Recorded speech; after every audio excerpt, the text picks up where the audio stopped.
فاتحہ۔ بسم اللہ الرحمن الرحیم الحمدللہ۔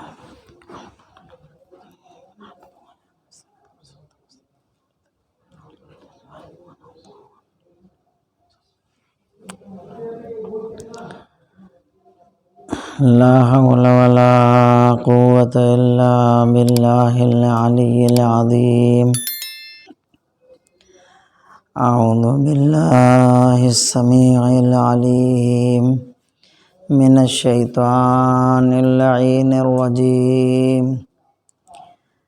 بسم اللہ الرحمن الرحیم۔ الحمد للہ الذی قبل ہدانا لہذا وما كنا لنہتدی لولا ان ہدانا اللہ۔ لقد جاءت رسل ربنا بالحق والصلاة والسلام على خيرة خلقه أجمعين حبيب إله العالمين الذي سمي في السماء بأحمد هو في الأرض بأبي القاسم المصطفى محمد۔ اللهم صل على محمد وعلى محمد وعلى آل الطيبين الطاهرين المعصومين المظلومين ولعنة الدائمة الباقية على أعدائهم أجمعين من يومنا هذا إلى قيام يوم الدين۔ أما بعد، فقد قال الله تبارك وتعالى في كتابه الحكيم: بسم الله الرحمن الرحيم۔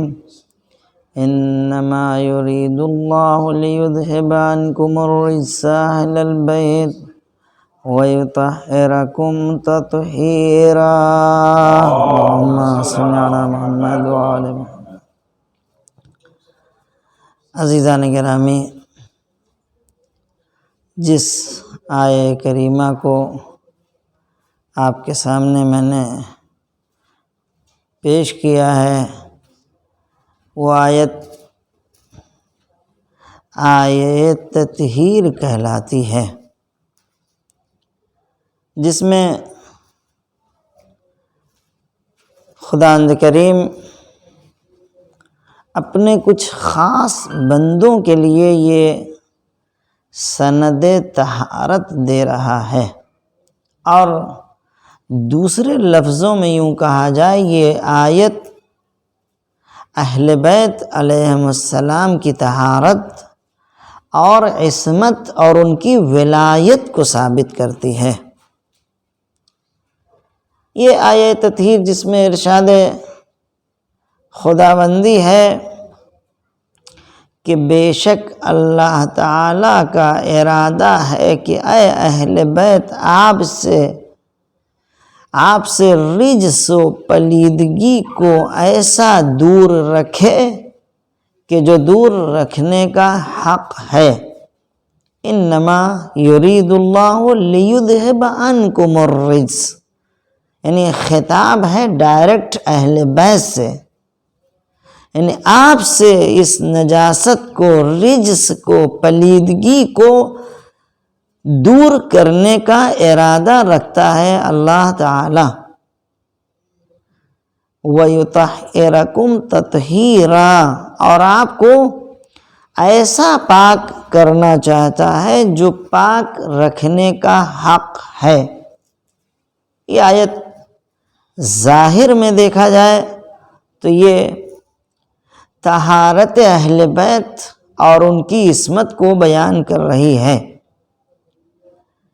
اس آیت کے نازل ہونے کا جو شان نزول ہے وہ یہ کہ حضور سرور کائنات ایک دن اپنے جسم میں کچھ کمزوری محسوس کرتے ہیں، ضعف، اور پھر آئے اپنی بیٹی کے ہاں اور فرمایا کہ انی اجد فی بدنی ضعفا، میں اپنے جسم میں کمزوری محسوس کر رہا ہوں، اے میری بیٹی لاؤ اپنی چادر مجھے اڑھا دو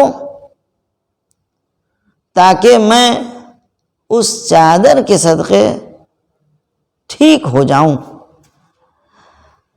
شاید یہ اعتراض اور یہ سوال کیا جائے کہ یا رسول اللہ، آپ کو فاطمہ کے گھر آنے کی کیا ضرورت تھی؟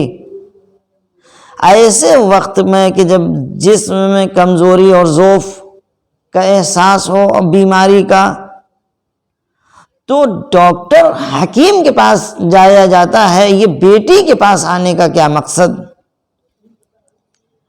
شاید حضور سرور کائنات یہ بتا رہے ہوں تم عظمت تو پہچانو، میں نبی جیسا، یعنی مجھے اول ما خلق اللہ نوری ہونے کا، اور میں حبیب الہی، میں خاتم النبیین خاتم المرسلین کا مصداق ہوں۔ میں اگر اپنے جسم میں کمزوری کا احساس کروں تو میں اپنی بیٹی کے ہاں جاؤں، اور ایسا ہی ہوا کہ جب وہ چادر، جسے چادر کسا کہتے ہیں، اور وہ چادر حضور سرور کائنات کے اوپر ڈالا اور انہیں اسی چادر میں ڈھانپ دیا، اسی وجہ سے اس واقعے کو حدیث کسا کہتے ہیں، یعنی چادر کسا کا واقعہ۔ اب جب پیغمبر اکرم اس چادر کسا کے نیچے، ادھر سے بڑے شہزادے امام حسن علیہ السلام آئے، اماں آپ پر سلام، جواب دیا ہاں میرے لال، میری آنکھوں کی ٹھنڈک تم پر میرا سلام۔ ایک مرتبہ امام حسن کہتے ہیں اماں مجھے نانا کی خوشبو محسوس ہو رہی ہے، لگ رہا ہے کہ میرے نانا جان گھر میں تشریف فرما ہیں۔ جناب فاطمہ زہرا نے کہا کہ ہاں بیٹا جاؤ، وہ حجرے میں چادر کے نیچے تمہارے نانا موجود۔ ایسے میں اگر کوئی بیمار ہو تو بچوں کو خاص طور سے بیمار کے پاس نہیں بھیجا جاتا، لیکن فاطمہ الزہرا نے امام حسن کو بھیجا اور امام حسن گئے اور سلام کیا، یا رسول اللہ نانا آپ پر سلام۔ پیغمبر اکرم نے جواب دیا وعلیک السلام یا قرۃ عینی و ثمرۃ فؤادی، اور یہ کہہ کے اجازت مانگی کہ کیا میں بھی چادر کے اندر آ جاؤں؟ تو حضور سرور کائنات نے اپنے نواسے امام حسن کو آواز دی آؤ میرے لال آ جاؤ۔ امام حسن اس چادر کے نیچے چلے گئے، اور پھر تھوڑی دیر کے بعد امام حسین علیہ السلام آئے، اور آنے کے بعد اماں سلام، ہاں بیٹا میری آنکھوں کی ٹھنڈک تم پر بھی سلام، اماں نانا کی خوشبو محسوس ہو رہی ہے، ہاں بیٹا جاؤ تمہارے بھیا حسن اور نانا چادر کسا کے نیچے ہیں۔ بس امام حسین آئے، سلام کیا، اور پھر نانا ہمیں بھی اجازت ہے آپ کے ساتھ چادر میں آ جاؤں؟ ہاں میرے لال آ جاؤ۔ امام حسن امام حسین ابھی چادر کے نیچے، اور تھوڑی دیر کے بعد پھر امیر کائنات حضرت علی ابن ابی طالب علیہ السلام آئے اور سلام کیا، بنت رسول آپ پر سلام ہو، مجھے اپنے بھائی کی خوشبو محسوس ہو رہی ہے۔ حضرت صدیق طاہرہ نے آواز دی آپ نے صحیح سنا، اور یہ کہ آپ کے بھائی میرے بابا وہ چادر کسا کے نیچے، اور آپ کے دونوں فرزند بھی ان کے ساتھ چادر کسا کے نیچے موجود ہیں۔ اور پھر مولا امیر کائنات گئے اور کہا السلام علیک یا رسول اللہ اتاذن ان ادخل، کیا اجازت ہے میں اس چادر کسا کے نیچے آ جاؤں؟ تو رسول اللہ آواز دیتے ہیں ہاں اے میرے بھائی آ جاؤ، اے میرے جانشین، اے میرے وصی۔ مولا امیر کائنات گئے، اور تھوڑی دیر کے بعد حضرت فاطمہ الزہرا سلام اللہ علیہا کہتی ہیں میں بھی گئی چادر کی طرف، اور جب 4 افراد جمع ہو گئے میں نے اپنے بابا کو سلام کیا اور کہا بابا کیا اجازت ہے میں بھی آ جاؤں چادر کے نیچے؟ تو رسول اللہ نے کہا ہاں بیٹی آ جاؤ، گویا بتانا چاہ رہے یہ چادر تیری ملکیت ہے، اس ملکیت میں کبھی نبی آخری وہ اور پھر امام ہونے والے علی اور پھر 2 ان کے فرزند سب جمع، یہ تیری ملکیت ہے۔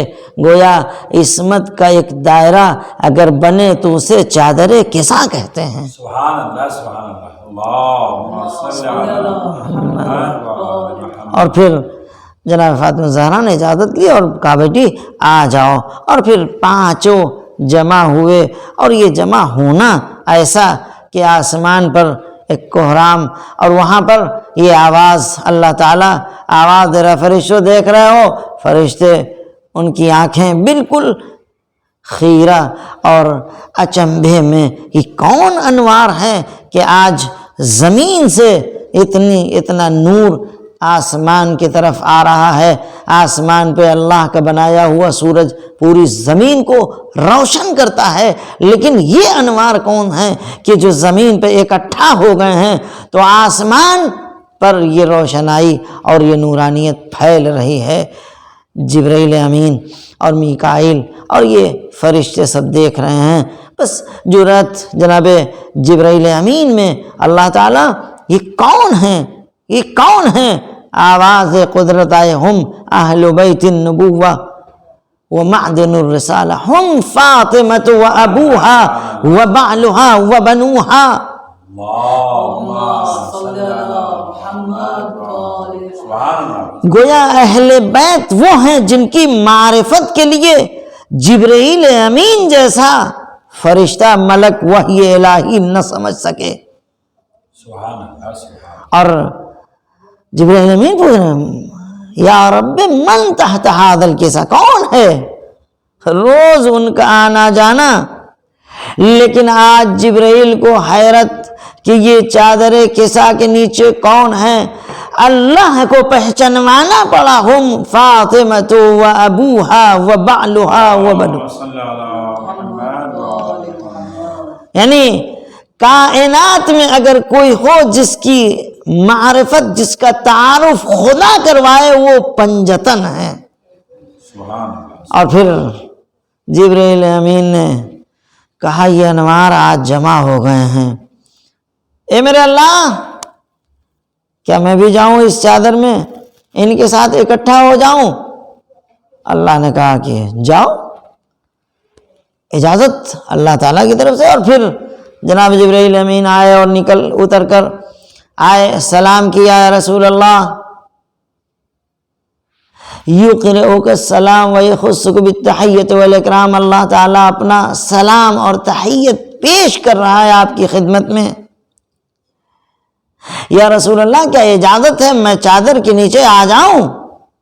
میں کہوں گا جبرائیل امین اللہ سے اجازت لے کے آئے ہو، اب یہاں اجازت کی کیا ضرورت ہے؟ سبحان اللہ سبحان اللہ۔ گویا جبرائیل بتانا چاہ رہے ہیں اللہ کی اجازت لینا اس کی ملکیت میں، یہاں پر آنا فاطمہ کی ملکیت ہے چادر کسا۔ سبحان اللہ سبحان اللہ سبحان اللہ، بہت خوب۔ اللہ کی ملکیت میں نہیں آ رہے ہیں، فاطمہ کی ملکیت میں آ رہے ہیں، اور اسی چیز کو اللہ تعالیٰ نے واضح کر کے بتایا، یہ کوئی اور نہیں ہے، یہ فاطمہ ہیں، ان کے بابا ہیں، ان کے شوہر ہیں، ان کے بچے ہیں دونوں۔ سبحان اللہ، اللہم صلی علی محمد وہ تعارف جو ہے وہ فاطمہ سے کرایا جا رہا ہے۔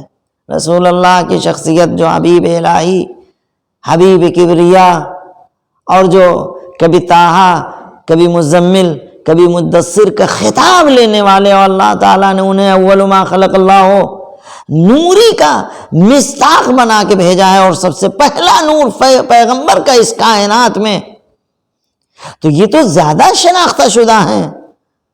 فرشتوں کے لیے پیغمبر اکرم کی ذات اس قدر واضح اور روشن، تو آخر اللہ نے پیغمبر کی ذات سے کیوں نہیں تعارف کرایا؟ سبحان اللہ سبحان اللہ۔ یا اگر یہ دیکھا جائے مولا امیر کائنات کے نام سے تعارف کرا دیتا، یا امام حسن امام حسین جو مولا امیر المؤمنین سے بھی نسبت اور پیغمبر اکرم سے بھی نسبت رکھتے تھے، ان سے پہچانوا دیتا، لیکن مرکز تعارف اگر بنایا تو اللہ تعالیٰ نے فاطمہ کو بنایا۔ سبحان اللہ سبحان اور فاطمہ وہ شخصیت ہے درمیانی کہ جن کی نسبت امام حسین سے بھی ہے اور مولا امیر المؤمنین سے بھی ہے اور بابا محمد مصطفیٰ سے بھی ہے. سبحان اللہ سبحان اس لیے سینٹر جو قرار دیا گیا، تعارف کا مرکز جو قرار دیا گیا، وہ صلی اللہ علیہ محمد وآلہ صدیق طاہرہ حضرت فاطمۃ الزہرا. کہتے ہیں اہل بیت معصومین ائمہ ان کے ہاں عصمت پائی جاتی ہے، اور یہ عصمت ایسے آسانی سے نہیں ملتی ہے، یہ خدا داد چیز ہے.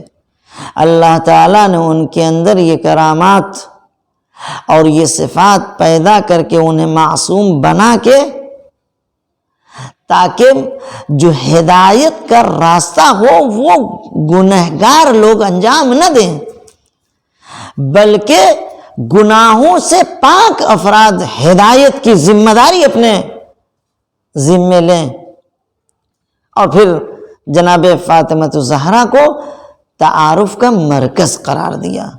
گویا عصمت کا وہ دائرہ جو حضرت صدیق طاہرہ کو حاصل تھا، جن کا سلسلہ ایک طرف نبوت سے مل رہا ہے تو دوسری طرف امامت سے. اگر نبوت و امامت کو سمجھنا ہو تو فاطمہ کو سمجھو، ورنہ امامت و نبوت سمجھ میں نہ آئے گی. اور یہی وجہ ہے کہ جو لوگ فاطمہ کو پہچان نہ سکے، صدیق طاہرہ کی معرفت حاصل نہ کر سکے، وہ نہ نبی اور رسول کو سمجھ سکے، نہ امام اور خلیفہ کو سمجھ سکے. گویا امامت اور نبوت کو سمجھنے کے لیے صدیق طاہرہ کو سمجھنا پڑے گا. اللہ تعالیٰ یہی تو کہہ رہا ہے ہم فاطمۃ و ابوہا و بعلہا و بنوہا. اور یہاں پر عجیب ظریف نقطہ ہے. وہ نقطہ یہ ہے کہ منصب سے نہیں پہچانوایا، بلکہ اس منصب کا مرکز حضرت صدیق طاہرہ کو قرار دیا، جو ایک درمیانی چیز ہے عصمت.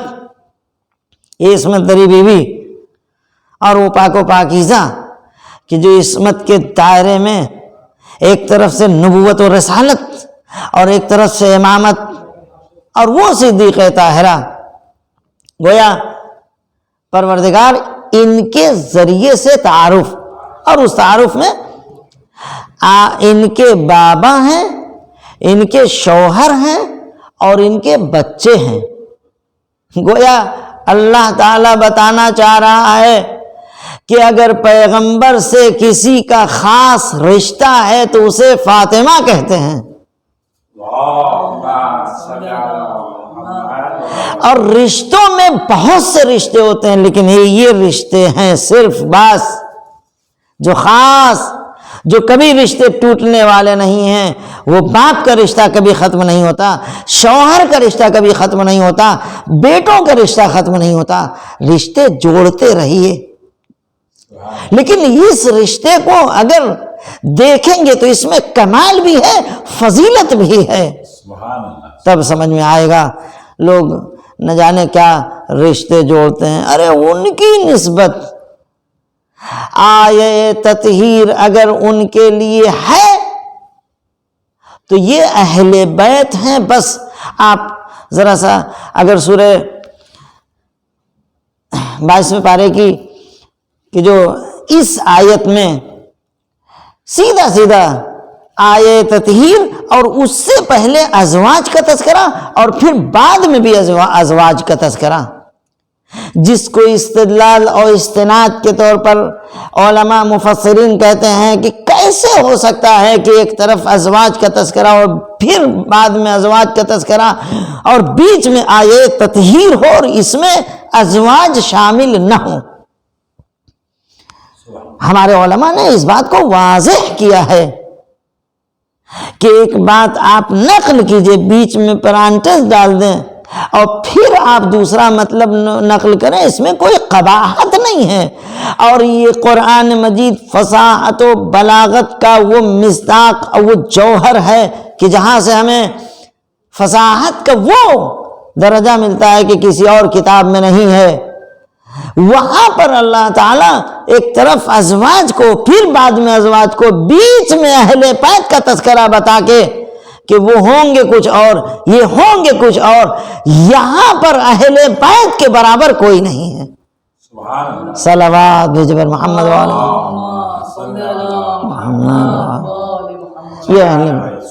یہ اہل بیت علیہم الصلاۃ والسلام ہے۔ اور پھر جبرائیل امین آ گئے چادر کے سامنے اور وہ سلام تحیت، اور وہیں پر کہنے لگے یا رسول اللہ، اللہ تعالیٰ اپنا سلام آپ کو پیش کر رہا ہے، اور یہ جو دنیا میں جو کچھ بھی بہتی ہوئی دریا اور یہ درخت ہریالیاں اور یہ سب آپ کی وجہ سے، آپ کے صدقے میں خلق ہوئی ہیں۔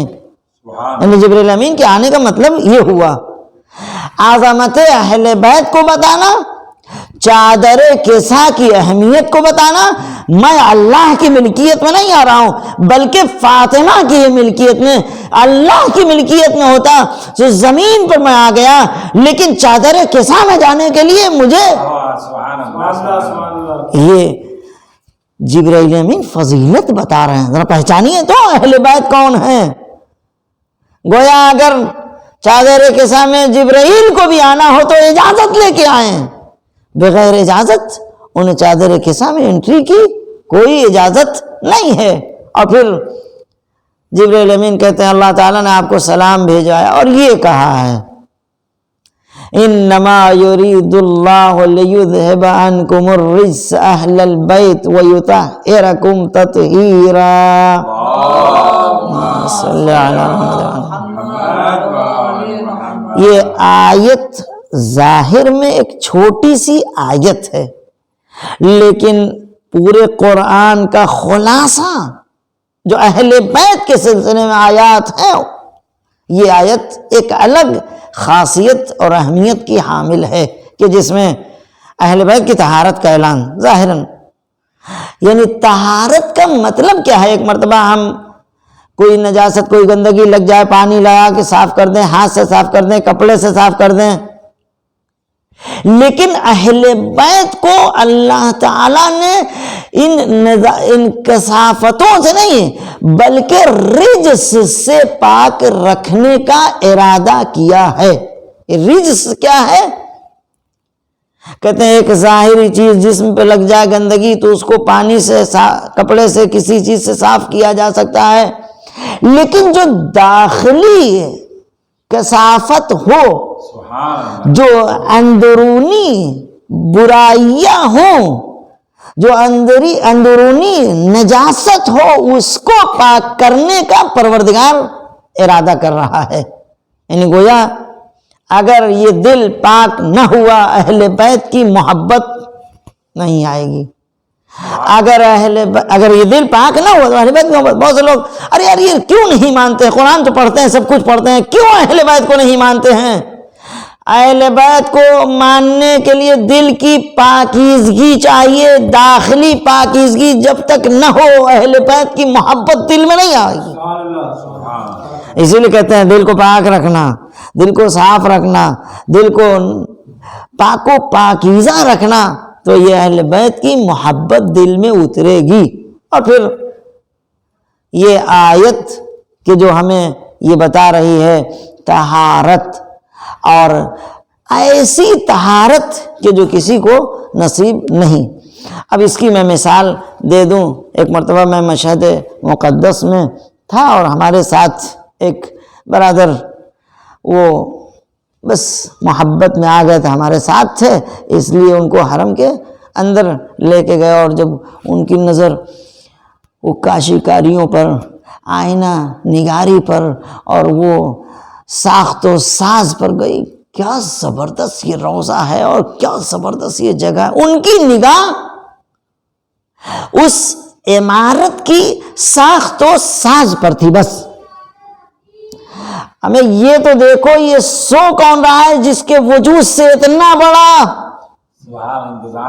یعنی ادھر ذہن نہیں جا رہا ہے، ذہن جو ہے صرف ظاہری لوگوں کی نظر صرف ظاہری چیزوں پہ ہوتی ہے، باطن ان کا صاف تھا، باطن ان کا پاک نہیں تھا، اس لیے انہیں امام سمجھ میں نہیں آ رہا تھا۔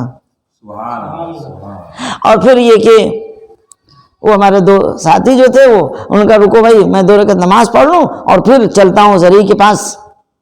ان کا ٹھیک ہے، وہ ٹہلتے ٹہلتے پورا حرم مطہر میں وہ کیا زبر کرتے کرتے وہ باہر نکل گئے، حرم سے روضے سے باہر، اور بالکل مین گیٹ پہ جا کے وہاں کھڑے تھے۔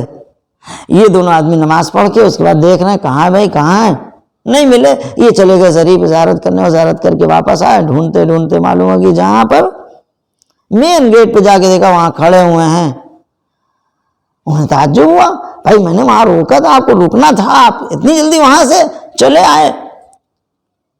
آئے وہ دونوں، اور مجھ سے کہنے لگے مولانا آج ہمیں آیے تطہیر کی ایک تفسیر اور اس کے معنی کی وضاحت ہوئی، یعنی ناپاک انسان اہل بیت تک نہیں پہنچ سکتا، ناپاک انسان نہ پہنچ سکے، ناپاک چیزیں اہل بیت تک پہنچے۔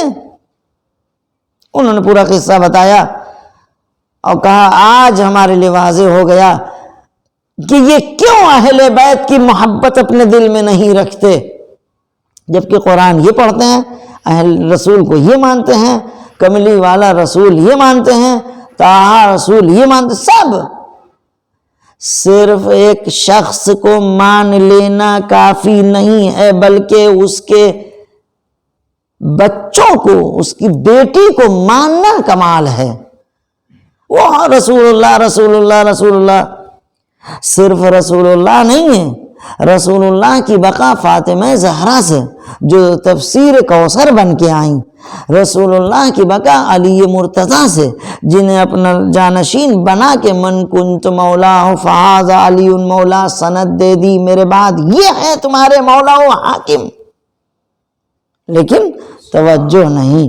اور پھر امام حسن امام حسین کے لیے کہ یہ مجھ سے ہیں، میں ان سے ہوں، ان کے وجود، ان کا وجود ہم سے ہے اور ہمارا وجود ان سے ہیں، یہ دونوں نہ ہوتے پیغمبر کا نام ختم ہو گیا ہوتا۔ گویا ہمیں یہ واضح ہو رہا ہے کہ اہل بیت علیہم السلام کو اہل بیت اسی لیے کہا گیا ہے کہ ایک گھر ہے، وہ کسی اور کا نہیں، پیغمبر کا گھر ہے، اور اس پیغمبر کے گھر کا کوئی اہل ہے تو یا تو اس کی بیٹی ہے، اس کا داماد ہے اور اس کے نواسے ہیں۔ ایک صلوات بھیجو۔ یہ آیے تطہیر کہ جس کے لیے پوری سند اور یہ مفسرین واضح کرتے ہیں کہ اگر آیے تطہیر سے مراد کوئی ہیں تو وہ اہل بیت علیہم السلام جو چادر کسا کے نیچے جمع ہوئے اور جبرائیل آئے، چھٹے بن گئے۔ چادر میں اگرچہ 6 آدمی تھے لیکن نام پنجتن کا ہے۔ اب اس سے بھی ایک مطلب واضح ہو سکتا ہے، الگ سے جبرائیل آ جائے تو پنجتن میں نہیں داخل ہو سکتے، کوئی اور غیر ہو تو وہ کیسے پنجتن میں آئے گا؟ ایک صلوات بھیجے بر محمد والا۔ اور پھر مولا امیر المؤمنین جب یہ آیت نازل ہوئی تو ایک سوال کیا، رسول اللہ ہمارے اس جمع ہونے کا فائدہ؟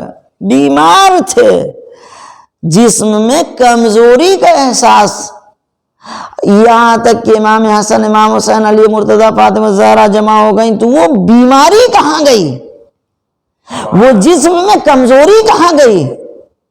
گویا اگر بچے اولاد اور داماد آ جائیں تو پیغمبر کو شروع میں تو احساس ہو کہ جسم میں کمزوری ہے، لیکن حسن و حسین جیسے پھول دیکھ لیں، فاطمہ جیسی بیٹی آ جائے، سکون مل جاتا ہے، پیغمبر کا سارا مرض، ساری بیماری اور سارا ضعف دور ہو جائے اور پیغمبر صحیح و سالم ہو جائے۔ اس لیے ہم اہل بیت سے توسل کرتے ہیں اور اور انہیں شفا کا ذریعہ قرار دیتے ہیں کہ ان کے گھر جاؤ گے تو شفا ملے گی، ان سے اگر مانگو گے تو شفا ملے گی۔ اللہ تعالی ہم سب کو آج یہ جو بیماری ہے اس سے شفا کامل و عاجل عنایت کرے، اور اس بیماری کو پروردگار صفحہ ہستی سے ختم کر دے۔ یہ اہل بیت علیہ السلام، اور پھر چونکہ جمعے کا دن ہے اور یہ روز قدس، بہرحال ایک بہت بڑا، جہاں مظلومیت آج دنیا میں اگر فلسطین میں ہے، اور وہ ہمارا قبلہ اول کہ جو یہودیت نے لے لیا ہے، اور اس کی آزادی کے لیے اگرچہ مسلمان 55 کنٹریز میں اس کے باوجود کسی کی جرأت نہیں ہو رہی ہے کہ وہ قبلہ اول کو لے لے، امام خمینی نے آج کے دن کو یوم قدس قرار دے کے مسلمانوں کو بیدار کرنے کی کوشش کی کہ اے مسلمانوں دیکھو، قبلہ اول کو ہاتھ سے جانے نہ دینا، اگر چلا گیا مسلمان تمہارا اسلام خطرے میں پڑ جائے گا۔ آج یہی ہے، دیکھیے کتنے مظلوم مارے جا رہے ہیں، کتنی مائیں اپنے بچوں سے دور ہو جا رہی ہیں، کتنے بچے اپنے ماؤں سے، اپنے باپ سے یتیم ہو کر دنیا میں زندگی۔ اگر ہم مظلوم کا ساتھ دیں تب ہماری کامیابی۔ مولا امیر المومنین نے یہی فرمایا ہے، کونو للظالم خصما وللمظلوم عونا۔ یہ مولا امیر المومنین فرماتے ہیں دیکھیں، ظالم کا ساتھ نہیں، ساتھ اگر دینا ہے تو مظلوم کا ساتھ دو۔ اور حضور سرور کائنات نے بھی اسی مسئلے کی طرف اشارہ کرتے ہوئے من لم یہتم بامور المسلمین فلیس بمسلم، اگر کوئی انسان، کوئی مسلمان کے امور کی کوئی خیال نہ کرے گویا وہ مسلمان نہیں ہے۔ یہ روز قدس اور پھر جمعہ، آخری الوداعی جمعہ کہ جس میں آج کے دن دعا وہ یہ ہے کہ میرے پروردگار یہ ہمارا اس سال آخری مہینہ رمضان کا نہ ہو، اور یہ جمعہ ہمارا آخری نہ ہو۔ اے میرے پروردگار تو اپنی رحمت ہم پہ نازل کر کے ہمیں مرحوم بنا دے، اور ہمیں اپنی رحمت سے محروم نہ کرنا۔ یعنی رحمت نازل ہوگی تو مرحوم بنیں گے، اور اگر رحمت نہ ملی تو محروم ہو جائیں گے۔ ایک صلوات بھیجو پر محمد۔ رمضان دعا کا مہینہ تھا، مناجات کا مہینہ، عبادت کا مہینہ تھا، راز و نیاز کا مہینہ، قربت الہی حاصل کرنے کا مہینہ تھا۔ انسان انتظار کرتا ہے آ جائے رمضان۔ بہار قرآن کا مہینہ تھا، نہیں معلوم کس نے کتنا قرآن پڑھا، نہیں معلوم کس نے کتنی آیت، اور یہ رمضان کے جس میں ایک آیت پڑھنا یہ قرآن کے ختم کرنے کے برابر اس کا ثواب، اور پھر اس میں عظمت، فضیلت، کرامت، شرافت سب ملنے والی ہے۔ جو عمل کرے گا اور جو نماز، عبادت، دعا، مناجات کرے گا اسے عظمت بھی ملے گی، شرافت بھی ملے گی، کرامت بھی ملے گی، فضیلت بھی۔ اب لوگ چاہتے ہیں ہم کو فضیلت مل جائے، کرامت مل جائے، شرافت مل جائے اور عظمت مل جائے۔ ہمیں کچھ پہلے کرو، کر کے دکھاؤ تو تمہیں یہ عظمت، یہ فضیلت، یہ شرافت، یہ کرامت ملے۔ ماہ مبارک جا رہا ہے، بس یہ انتظار تھا آنے والا، کب آئے گا؟ ختم ہونے والا ہے۔ اسی لیے آخری ایام میں ہمیں دعا کرنا چاہیے، میرے اللہ اگر تو نے ہمیں اس مہینے میں، اس مہینے کی برکت سے معاف اور عفو گزشت کر دیا ہے تو تیرا شکر ہے، اور اگر اے میرے اللہ اگر تو نے ہمیں نہ بخشا ہو تو اب ہمیں ہمارے گناہوں سے ہمیں بخش دے۔ یہ رمضان کے آخر کی دعا ہے، اور خاص طور سے 10 دن کی دعا قنوت میں پڑھنا چاہیے۔ اللہم ارزقنی الحج بیتک الحرام فی عامی ھذا، اے میرے پروردگار یہ ماہ مبارک ختم ہو رہا ہے اور آنے والا مہینہ، اور پھر اس کے بعد ایک مہینہ جس میں تیرے بیت کی طرف لوگ حج کرنے جائیں گے، ہم دعا کرتے ہیں اس مہینے کی برکت سے ہمیں حج بیت اللہ سے مشرف کر دے۔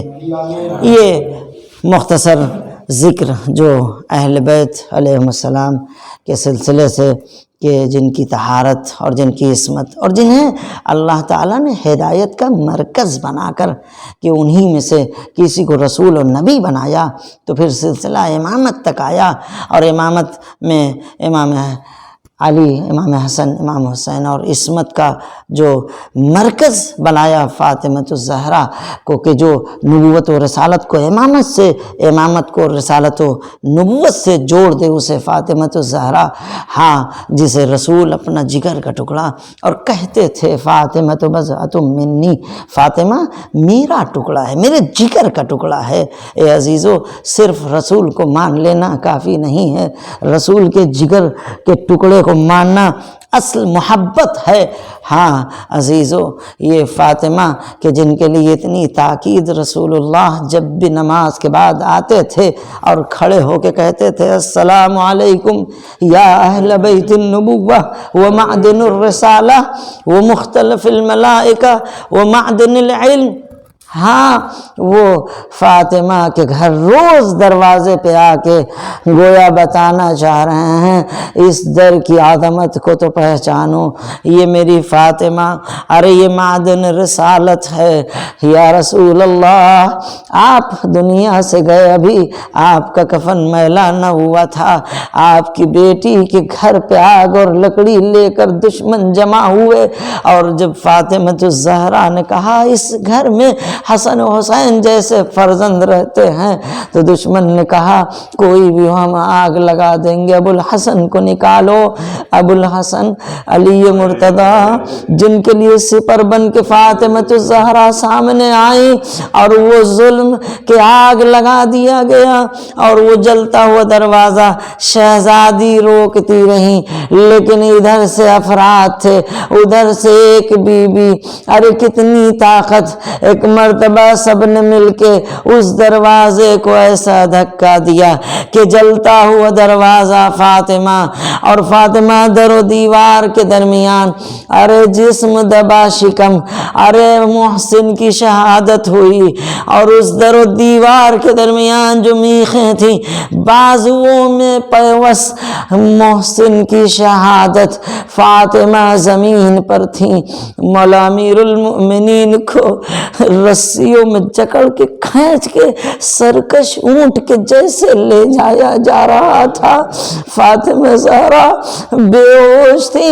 محسن کی شہادت ہو چکی تھی۔ مولا امیر المؤمنین کی مظلومیت کا اندازہ تو لگائیے، کبھی کسی شوہر کے سامنے اس کی زوجہ کو کوئی ستا نہیں سکتا، لیکن میرے مولا کی مظلومیت ارے سامنے دیکھ رہے تھے کہ فاطمہ زمین پر ہیں، محسن کی شہادت، اور دشمن آپ کو رسیوں میں جکڑ کے لے جا رہا تھا۔ بس علی مرتضی نے وہ منظر دیکھا۔ ایک دن ابن عباس کہتے ہیں یا علی ذرا اتنا بتائیے یہ فلاں کا ٹیکس کیوں معاف کر دیا گیا؟ تو مولا امیر المؤمنین نے بس اتنا سنا اور دیوار سے اپنی پیشانی کو، اپنے سر کو مارنا شروع کیا۔ ابن عباس کہتے مولا میں نے کیا بات کہہ دی کوئی ایسا کہ جس سے آپ کو بڑی تکلیف ہوئی؟ یا علی ارے کیا میں نے بات کہہ دی؟ بس مولا کہتے ہیں اے ابن عباس تم نے ایک یاد تازہ کر دی، ارے میں نے دیکھا وہ منظر خدا کسی کو نہ دکھائے، ارے میں جا رہا تھا، میں نے دیکھا شہزادی بنت رسول زمین پر تھی، میرا بچہ محسن شہید ہو چکا تھا، جسم زخمی تھا، اور یہ ملعون تلوار کے دستے سے ضرب لگا رہا تھا جس کی وجہ سے پسلیاں ٹوٹ گئی تھی۔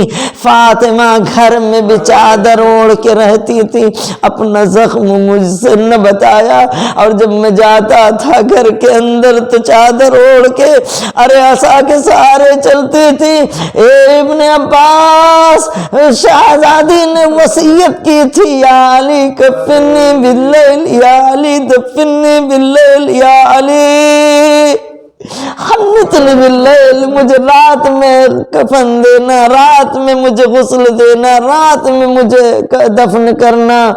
اور جب میں اس مسئلے کو میں نے جب غسل دیتے دیتے ہاتھ ان پسلیوں تک پہنچا تو مجھے محسوس ہوا وہ پسلیاں ٹوٹ چکی تھیں۔ علی مرتضیٰ چیخ مارے۔ سلمان نے پوچھا مولا آپ نے بچوں کو منع کیا تھا، بچوں زور سے نہ رونا، آپ تو چیخ مار کے رو رہے ہیں۔ سلمان تمہیں نہیں معلوم بیوی دنیا سے گئی ہے تو اپنا زخم چھپا کر مجھ سے نہ بتایا۔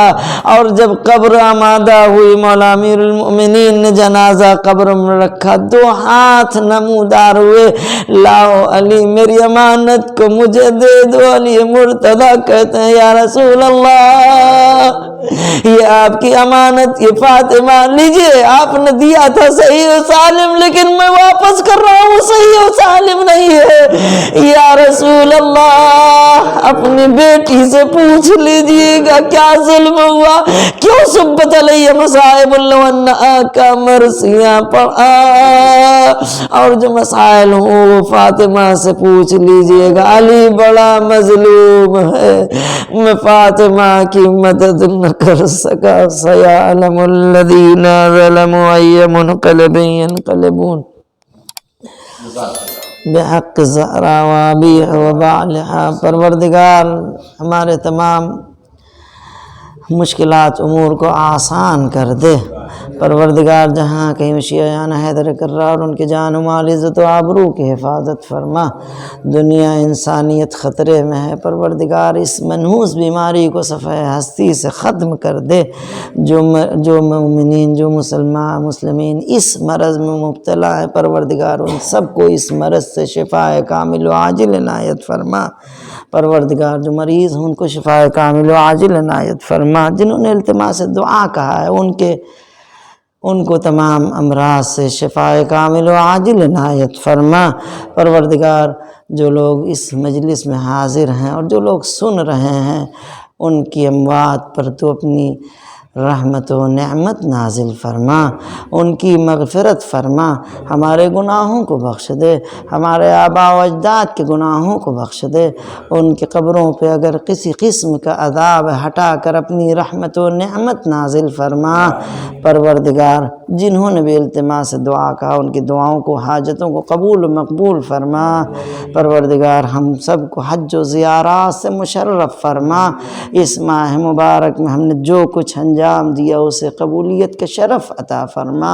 یہ جو باقی ایام ہمیں توفیق دے پروردگار، تجھے راضی کر سکے، اپنے گناہوں کی بخشش کے لیے پروردگار کوئی سامان فراہم کر سکیں۔ حضرت حجت امام زمانہ کے ظہور میں تعجیل فرما، ہم سب کو ان کے اعوان و انصار میں قرار دے۔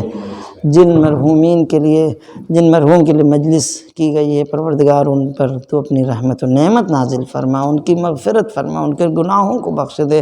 ایک مرتبہ سورہ حمد اور 3 مرتبہ سورہ اخلاص کی تلاوت فرما کر مرحومہ کنیز اصغر نجمہ بنت اکبر حسین مرحوم کی روح کو بخش دیجئے اور جملہ مومنین مومنات کو۔ اللہم صلی علی محمد وعلی محمد صلی اللہ علیہ وسلم۔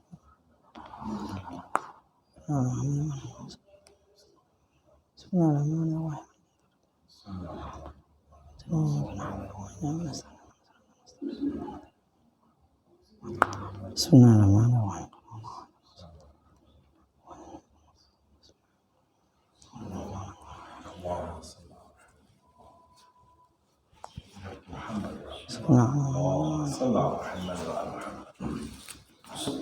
صلی اللہ علیہ یا رسول اللہ، السلام علیکم ابا عبداللہ، السلام علی الارواح التي حلت بفنائك، سلام الله ابدا ما بقيت وبقي الليل والنهار ولا جعله الله آخر العهد مني لزيارتكم.